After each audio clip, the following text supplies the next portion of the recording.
this morning on your number one business radio, Broadstreet Radio, for the news update. The following are the headlines for the news update this morning. Federal government announces new date for COVID-19 vaccination phase 2 rollout. Osifo Ataga's mother. Court remands Chidinma for 30 days.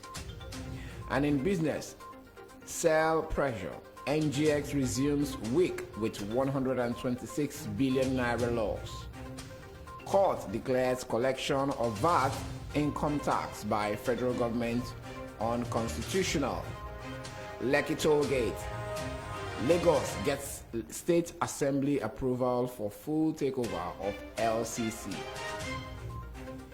Good morning. Welcome to the news update from your number one business radio, Broadstreet Radio, in association with Automedics Auto Care Limited, Ajao Estate Branch, and Dependable Securities Limited.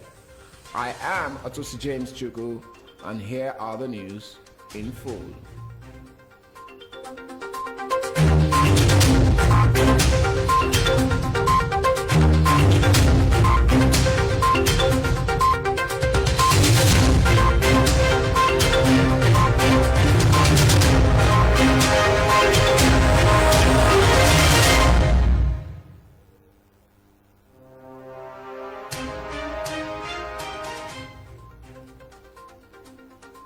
The federal government has picked a new date to roll out the second batch of COVID-19 vaccination for Nigerians.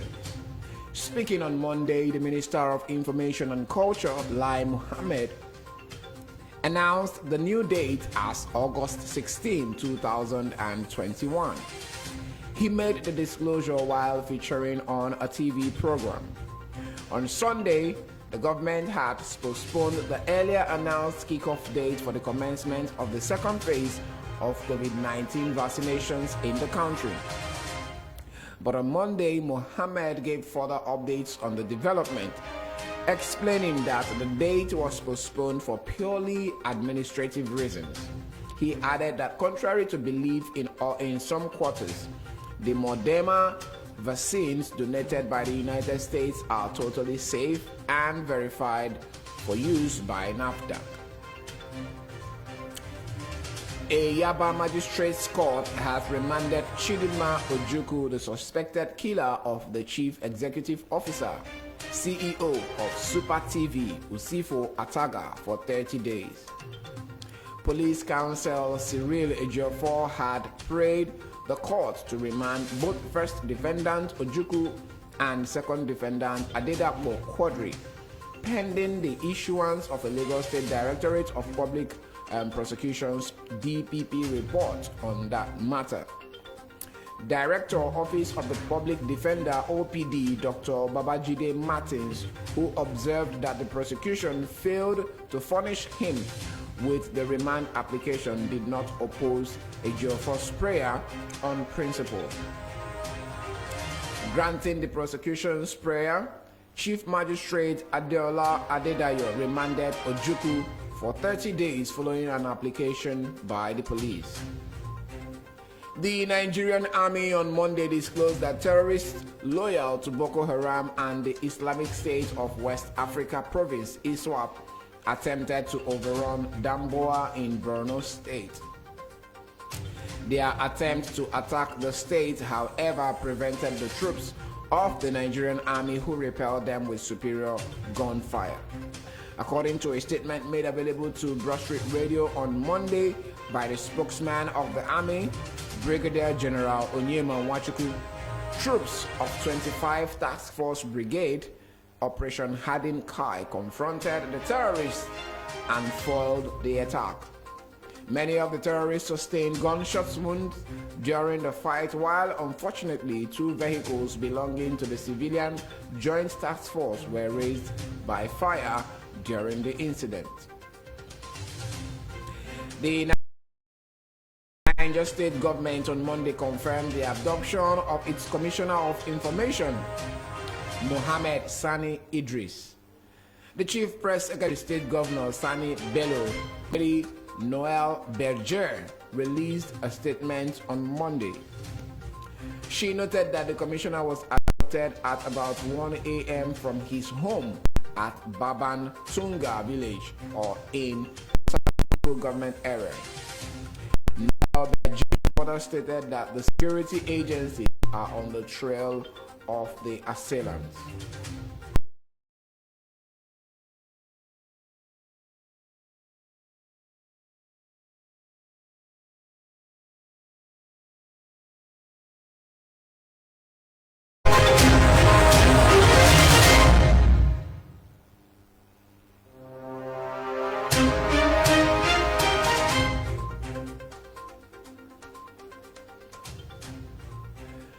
Trading at the local bourse opened for the week on Monday negatively with a loss of 126 billion, driven by sell pressure in some blue chips. Specifically, the market capitalization inched lower by 126 billion naira to close at 20 from 20.220 trillion naira achieved on Friday. Also, the all-share index lost 243.49 points or 0.63% to close at 38,567.26 against 38,810.75 posted on Friday. Month-to-date gain stood at 0.1%, while year-to-date loss increased to 4.2%. UPL topped the losers chart in percentage terms, dropping by 9.79% to close at 1 naira 29 kobo per share. Linkage Assurance trailed 7.81% to close at 0.59 kobo, while 0.26% 3 kobo. Cotville dropped by 4% to close at 24 kobo per share. On the other hand, corn oil dominated the gainers,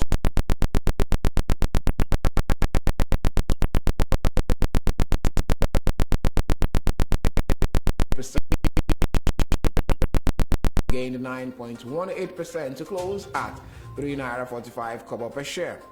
Academy Press increased by 7.89% to close at 41 kobo, while Sunu Assurances added 4.44% to close at 47 kobo. Up in market indices, the volume of shares traded rose by 16.19%. Consequently, investors traded 194.95 million shares valued at 1.01 billion naira in 3,830 deals. This was against a total of 167.78 million shares worth 1.66 billion naira exchanged in 3,267 deals on Friday. Wema Bank was the most active stock, accounting for 25.77 million shares valued at 22.33 million naira. Ella Lakes followed with 25.03 million shares valued at 106.36 million naira, while Fidelity Bank traded 16.14 million shares worth 38.65 million naira.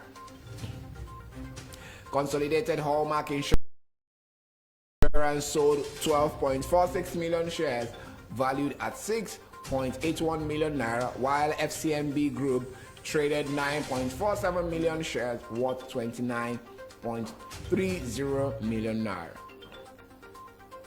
A federal high court in Port Harcourt has declared the collection of value-added tax, VAT, and personal income tax by the federal government unconstitutional. The suit, FHC EH C149/2020, between the Attorney General for Rivers State and the Federal Inland Revenue Services FIRS as the first defendant, and the Attorney General of the Federation, Abubakar Malami, as the second defendant, won by the state government. The court declared Rivers the rightful body to receive personal income tax and value-added tax emanating from the state.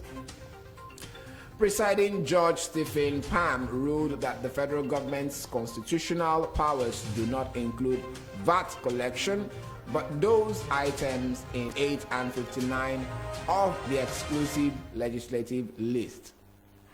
Mr. Pam issued an order of perpetual injunction restraining FIRS and the Attorney General from coercing residents of Rivers State to pay value-added tax and personal income tax to FIRS. The court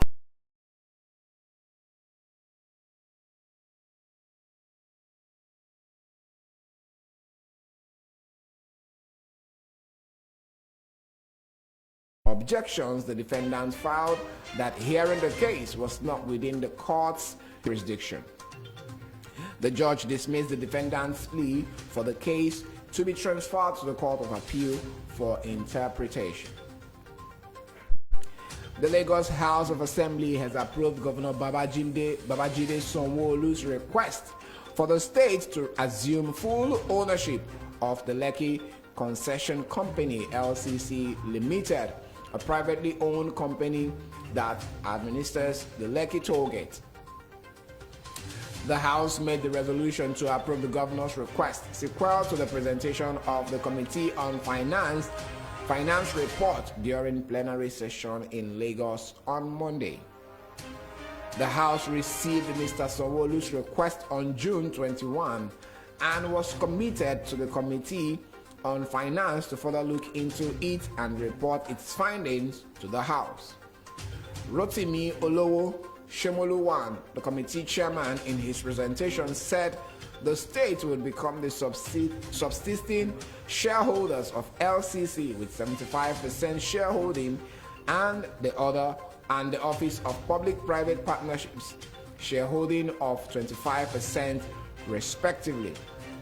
The lawmaker added that this was sequel upon the buyout of all the shareholding interest of the company by the state government.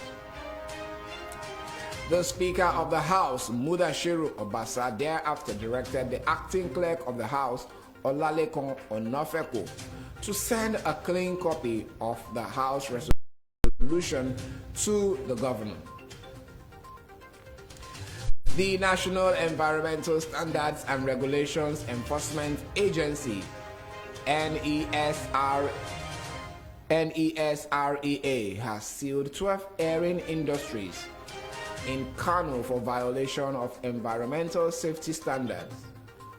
While reviewing the progress of the nationwide enforcement exercise embarked by the agency on Monday in Kano, the deputy governor of the agency, Musa Shehu Usman, said the affected industries were sued for various offenses in contravention to the environmental safety standards and regulations. He said the industries had failed to comply with standard rules despite several warnings by the agency, adding that the level of impunity exhibited by some of the industries posed threats to the environment. He listed the affected industries to include Tofa Textile Limited, Amco Plastics, Bean Adams Oil Mills, and Fulmark Orja. Others are Larabi Enterprise, Loquat Classics, God's Little Tannery, Globus Enterprises, Multitan Limited, GB Tannery, EEC Construction, Brains, and Hammers. He said the affected industries will be charged to court until they showed timely commitment towards ensuring effective compliance with the set regulations. Mr. Shehu Usman thereafter urged Nigerians to serve as environmental watchdogs by reporting facilities that carry out activities detrimental to the environment. There has been a shake-up in the Nigerian National Petroleum Commission, NNPC. The National Oil Company's management announced the promotion and redeployment of some staff to fill key vacant positions in the corporation.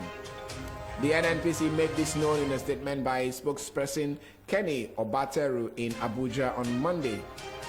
It stated that the appointments and redeployments were to strengthen and reposition the NNPC towards attaining global excellence and profitability. According to the statement, Garba Muhammad would take over from Mr. Obateru as the Group General Manager, Group Public Affairs.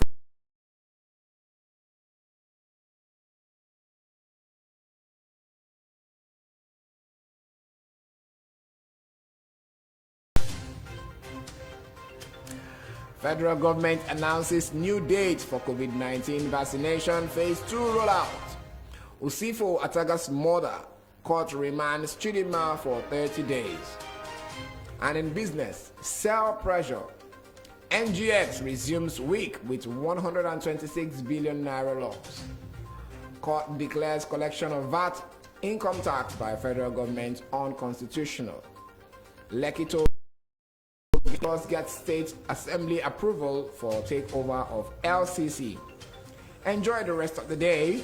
I am Otusi James Chuku and you are listening to your number one business radio, Broadstreet Radio. Still up is the newspaper review with Samosi Nachi and Eze. And at 9:30 a.m. is sports update with Eze. It's still Broadstreet Radio, your number one business radio. Do stay blessed and connected with us. In your face.